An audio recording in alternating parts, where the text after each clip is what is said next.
Hi, I'm Lee with customer service here at Bestop, and this video is an addition to our installation video to help you with some additional tips and tricks in installing the Sunrider for hardtop. When you pull the door surround out of the box, you'll notice a couple pieces of foam installed on the door surround. Don't remove them, they are for water management, they're not for packaging. And you want to take a quick look at them and make sure that there is no lift on the foam. If there is, just press that back down before the install.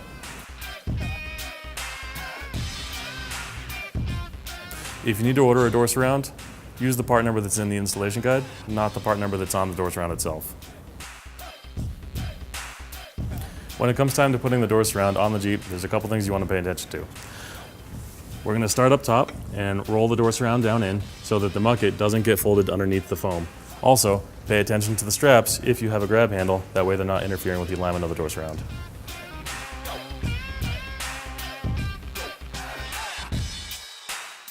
At this point of the installation, you should have the Sunrider for hardtop resting on the Jeep. You'll have the door surround installed with just the front knob holding it on. To help with the rear knob and the rear flange screw, we'll use a Phillips head screwdriver as an alignment tool. We'll drop this in through the top and let it protrude to the bottom to keep everything in alignment. Take a quick look from underneath where the flange screw will go to make sure those holes are aligned.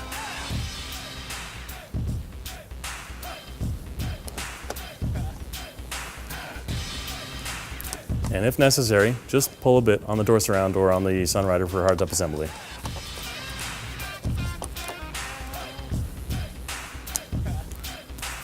Once that screw is in and the screwdriver is holding the alignment, you can remove the screwdriver,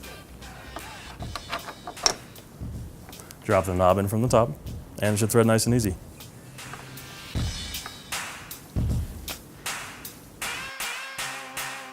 Okay, coming to the end of the installation, one thing that you're going to want to take a look at is the seal across the back of the Sunrider for hardtop, where it meets your hardtop. And the one thing you want to pay attention to is to be sure that it didn't get folded underneath the Sunrider for hardtop during the installation. If that happened, you'll need to reverse some of the installation process and untuck it. Otherwise, go from one side to the other and you can make sure that it is untucked. You can tuck it in if you choose to, but you won't be able to get it flat all the way across. These will look different from vehicle to vehicle due to the fact that Jeep use different seals in the hardtops from year to year. One of the optional pieces of equipment you'll have in the box are these straps, and while we don't say that you need them for everyday driving, they are handy if you're expecting an exceptionally rough ride.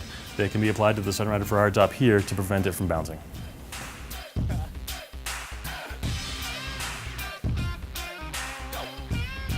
Thank you for watching our tips and tricks video on the Sunrider for hardtop. If you need more information, log on to bestop.com.